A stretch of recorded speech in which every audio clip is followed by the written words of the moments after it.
Welcome to the Empire Builders Podcast. Dave Young here, along with Stephen Semple. And today, you may say, gosh, they sound a little different, and maybe I hear birds or who knows? We have no idea what these mics are picking up. we don't know what you're going to hear. But we're sitting outdoors. We're sitting on the north patio of the dining hall at the tower at Wizard Academy in Austin, Texas. And for the first time in, I don't know if we've done this before, or we've recorded podcast face-to-face in the same room. I don't think we have. Like we're always on some either Zoom or Riverside FM or some magical internet-based thing. Yeah, no, I don't think we've done in person. I don't think so. Well, welcome to my world here. We're at Wizard Academy. I'm the vice chancellor, by the way, and also one of Stephen's business partners with Wizard Vads. And you're here to teach a class this week, which is exciting. I don't know if people are going to hear this long after the fact. Yes, but we're going to do it again. We're glad that you're here and excited about the class. Yes, it's going to be very exciting. How to market professional services. So it's going to be awesome. It's going to be fun. Well, so I didn't even ask you as I started the countdown what the topic is. So I know, because we're used to the countdown thing being on the screen. My countdown was I'm just going to hit the go button and we'll see if this is sticking to the tape.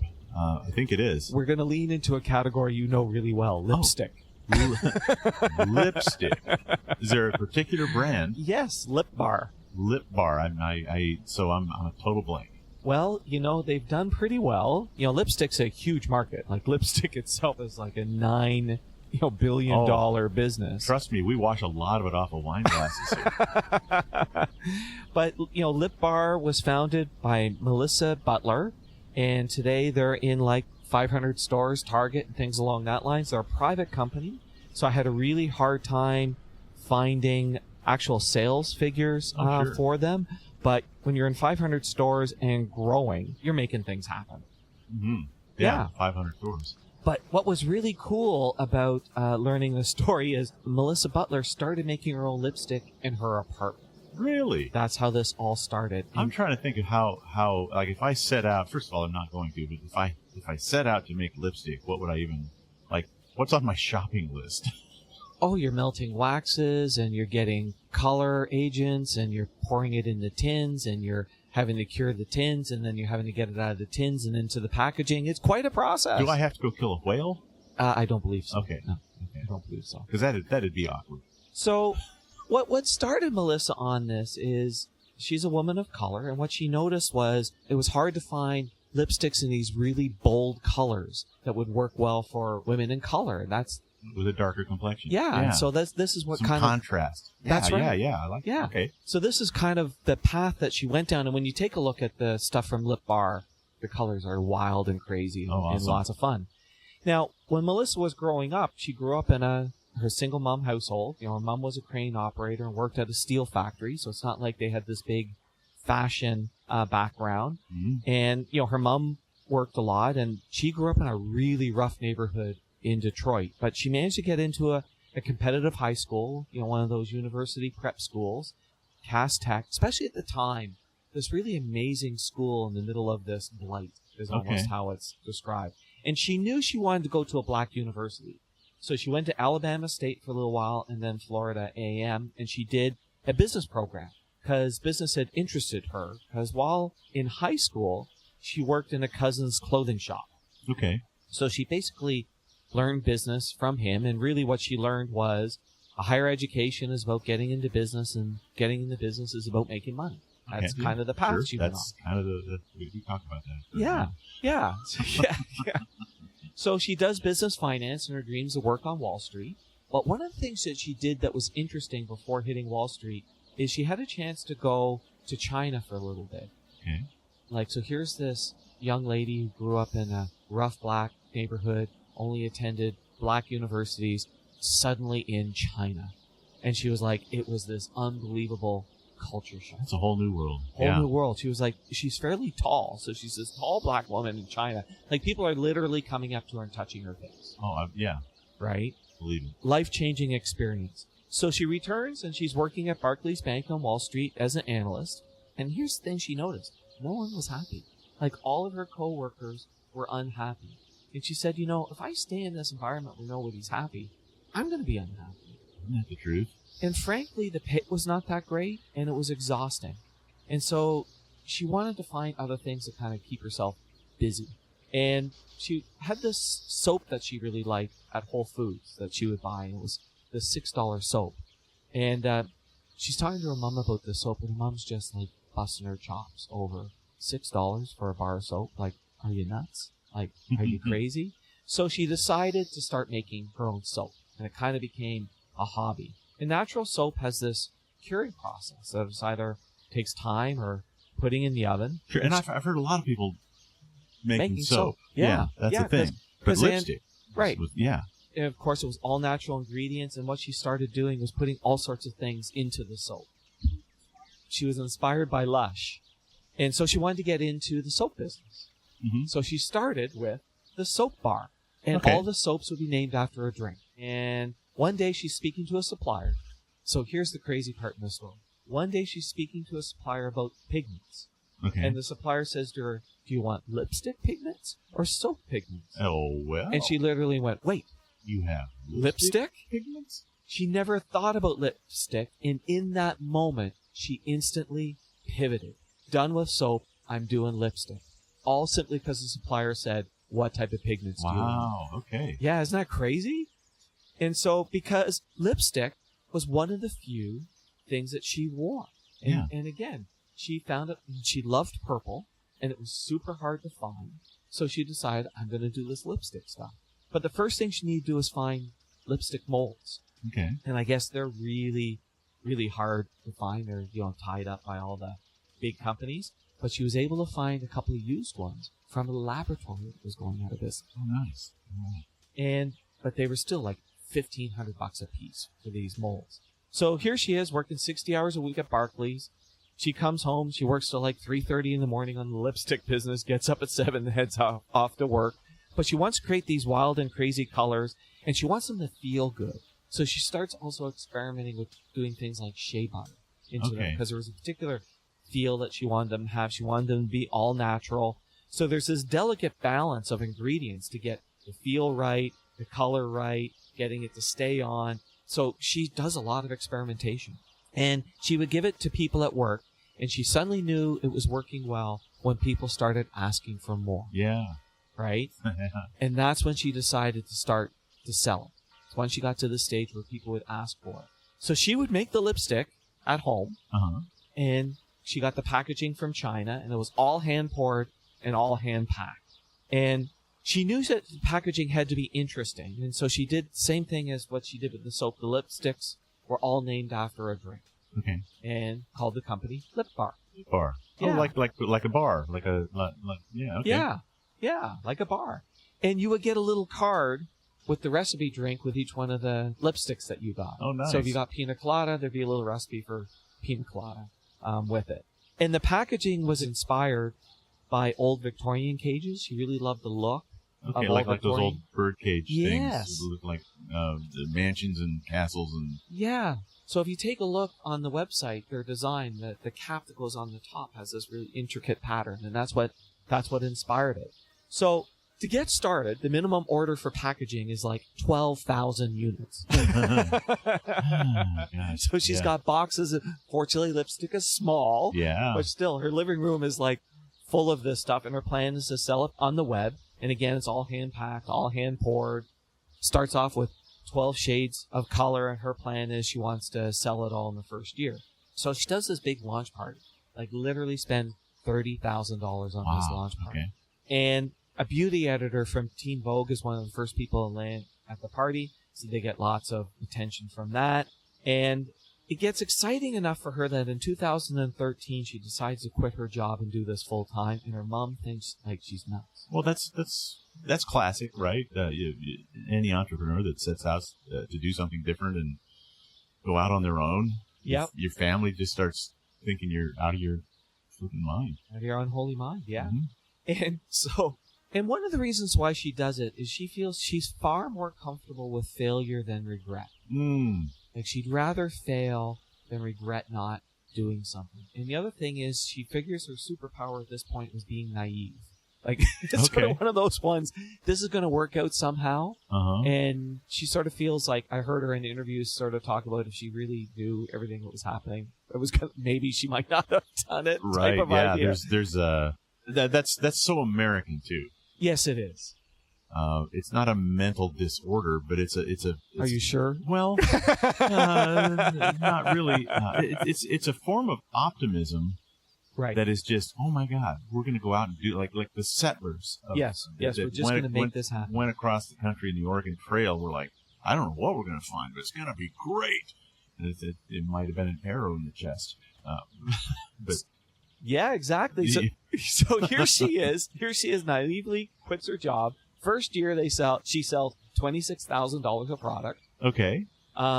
She's doing this with a friend of hers. They're dead broke. They rent out a room in their apartment on Airbnb to make money. To make some money back. Yeah. Year 2, $56,000 of the product. Still making this stuff in the kitchen. The first group of people, like she had a bunch of friends who joined her to help her out on this, kind of fizzles out. And in 2014, she decides to move back to Detroit. Because 2014 is an interesting time in Detroit. Detroit is starting to revive at that time. And there's cool things going on. Shinola, the watch company, is open in Detroit, and she wants to be part of that renaissance.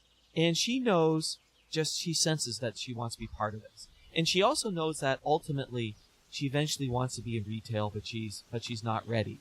But here's what she knows. When women try this product, they love it. She wants to try to bring the lip counter to people. So here's what she does. She builds a lip bar truck. A lip bar truck? Yes. Like a food truck kind of thing. Food truck, but inside there's mirrors and lipstick and all this this stuff. Isn't that cool? That is cool. And takes it on tour. Stay tuned. We're going to wrap up this story and tell you how to apply this lesson to your business right after this. Hey, Rick, do you ever feel like... Yeah, I do. Spinning my wheels, getting no traction. I was going to say, like we're part of a computer simulation. You know, like the Matrix. Oh, I guess. Your business still isn't growing, huh? Nope. Working harder, spending more, going down rabbit holes, but not growing. Exactly. Going through the motions, like Neo at the beginning. Well, you could talk to the host. The guy on this podcast? Sounds like he's figured out all the secrets for growth. I mean, these stories are interesting. It doesn't cost anything to talk to him. That's true. Maybe I should get plugged in. Come on, do it. I want to hear what your ads sound like when they play at the beginning of this podcast. When you say stuff like that, it does sound like we're in the Matrix. Watch this. Take the blue pill, Dave. Let's pick up our story where we left off, and trust me, you haven't missed a thing. A lip bar truck. Yes. Like a food truck kind of thing. Food truck, but inside there's mirrors and lipstick and all this stuff. Isn't that cool? That is cool. And takes it on tour. Just in Detroit? Or everywhere? No, she travels around. But here's the thing she discovers when she first goes to do it, is that she goes, I'm just going to take this truck and park it on city streets, and it'll be all great. You need a permit. I suppose you do. It's another angle on that naivete. Right. But she doesn't let that defeat her, because here's what she figures out. If she can find a store that she can park in front, it's all good. They have the permit. Yeah. Right. So she basically goes around and finds stores where she sets up this deal that she'll park this in front of their store. And one of the best ones that she did was Urban Outfitters in D.C. That one worked unbelievably great. And people get intrigued because here's this thing that looks like a food truck, but it's a lipstick truck. Yeah, and it's all mirrors. And inevitably, what she found is people will go inside and they would buy stuff. Right? I hope she had like a sound system like an ice cream truck. I don't know about that. I don't know about that. So she did 2 tours in 6 weeks, and she made enough sales that she paid for the tour and paid for the truck and everything. So it was so good that they created a second tour. In the second tour, they went to black colleges, and it did super well. But then here's the problem. The truck started to break down because it was this old beater. Yeah. And then the other thing that she did is she applied to be on Shark Tank. Oh, okay. So she was on Shark Tank, and she submitted this video that was talking about the product while hula hooping. And she had a terrible Shark Tank experience in one thing. Like, they ripped her apart. But she did get 2 big benefits from it. One was from Mark Cuban. Mark Cuban said, your story is cool. You need to step into the front. And Melissa did the thing that a lot of entrepreneurs, well, I don't want it to be about me. I don't want. Well, no, it is about you. But it is about you. Yeah, Mark convinced her that that's what she needed to do. Need to make it her, put her in the forefront, tell her story. So Mark did her a great service. Yeah. Because I don't believe it would be as successful today without that. But the other thing is, when it aired, of course, drove tons of traffic. Oh, absolutely. Yeah, you can't lose on Shark Tank. And they started getting so many orders that she needed to find somewhere else to make the lipstick. She needed to bring in people, to help pack it. But now it was time to find a retailer, and Target was her goal. And so she started to reach out to Target buyers. She searched them on LinkedIn. She did this 8-month process. And when she finally did connect with a buyer, here's what she did that I thought was really brilliant with Target. Now, Target, first of all, turned her down at first, saying that she was too small. But what they did was she convinced them that the Target customer is not buying cosmetics at Target. So you have all these Target customers shopping in your store, and they don't buy lipstick there. So this is net new sales for you. Oh, there you go. So that's her pitch to Target. That was her pitch to Target, and it worked. And initially, Target turned down for the stores, but said they would sell it on the website. Okay. So it was enough that opened the door. And then here's the other thing that she did. She did a PR campaign, and she drove every sale to Target. Right? In other words, even people who would buy directly from her, she encouraged them to buy from Target.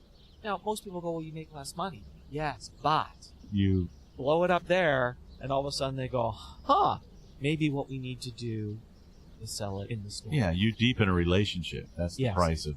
They became the #1 selling lipstick that month. Nice. Good for her. So it's now in 500 stores. They've since, in 2018, had bring in outside investment because they needed money for inventory and things along that line. 2019, they opened their own brick-and-mortar store in Detroit. COVID initially was really tough on them, but come back because, again, what happens in Zoom? Lipstick is actually one of the things people see. And there's this lipstick effect. It's this small novelty, feel-good item that is one of those things that we know does well in tougher times.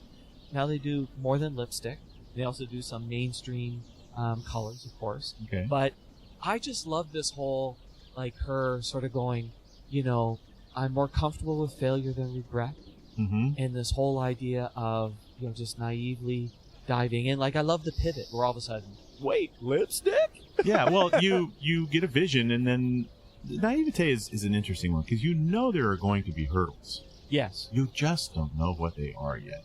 And sometimes you're never going to know. And you'll never know till you run right up into the face of one. Yeah, absolutely. And then you either figure out how to go over it or around it, through it. But there's 4 brilliant things I think we can learn from that she did. Number 1 is the Mark Cuban lesson. People bond with people, and people bond with movements, and people bond with ideas. They don't bond with products. They bond with what that product represents. Yeah. And we've seen this often. I don't want it to be about me. Really, it needs to be about you.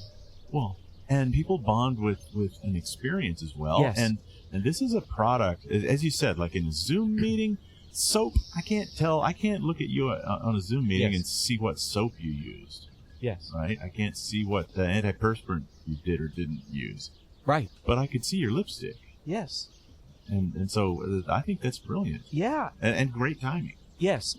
I love this creative idea of making the truck and taking it on the road. Because, again, to that experience, what she knew is when people tried it, they liked it. Well, how do I take it out to people when I don't have a retail shop? Park in front of a retail shop. And then even that insight into Target product, because your customers are not buying lipstick in your store. Yeah. So she saw that truck for what it was, which was another step up. Yes. And I guarantee you there were dozens and dozens of business experts that said, well, that's just not scalable. Right. That's not scalable. You can't buy trucks all over them. Right. But that's not what it was about. No, it was, she always knew she wanted to be in retail. It was that step forward. And again, every time she parked in front of a place, if it did well, that's further to the story, right? Yeah. And getting the product in people's hands and all that other stuff. Yes, it was, her goal was always to be in retail, but yes, it was a step up. It makes me think of the Saturn V rockets of the Apollo system, right? It's like the goal is to get these guys to the moon, and if you look at that giant rocket ship, the part that's going to the moon is at the very, very tippy top. Right. Right. Exactly. The great big giant bottom piece, that's just to get them part of the way out of the Earth's gravity. And so that's what that truck was. That's what the friends, all of that, right? You've got to look at the stages of building an entrepreneurship-based business. And the last thing and this is, I think, probably the biggest one that if I was going to say to people to take away, because I meet with people all the time who'll be all excited that they've gotten into Target or Costco or whatnot, right? And I'm like, okay, great. Your job has only just started. And I go, well, what do you mean? You got to stay there. Mm-hmm. It's not going to automatically sell. You actually need to have a strategy for how to drive sales. And so when she got on to Target.com, she was immediately like, I'm going to create this PR campaign. I'm going to drive sales to there so it becomes top selling, which will then get me into the store. And then they had things that they also did to make sure it sold in the store. It's like you can't just sort of go, my job is done. Yeah, I'm in Target. Here we are. Here we are. It. No, you've really only just started. Yeah. Great story. Lip Bar. Lip Bar. Yeah. What's her name? Melissa Butler. Melissa. Well done, Melissa. Yeah. Well, Stephen, thank you for sharing the Lip Bar story. Cool story, right? Yeah. Like, go to the website. The colors are fun. They are really, really fun. Maybe next time we do a video, it'll have to be. Maybe not. Well, you'd look good in purple. Surprisingly, blue is mine. Well, there you go. Okay. Thanks, Stephen. All right. Thanks, David. Thanks for listening to the podcast. Please share us, subscribe on your favorite podcast app, and leave us a big, fat, juicy 5-star rating and review at Apple Podcasts. And if you'd like to schedule your own 90-minute empire building session, you can do it at empirebuildingprogram.com.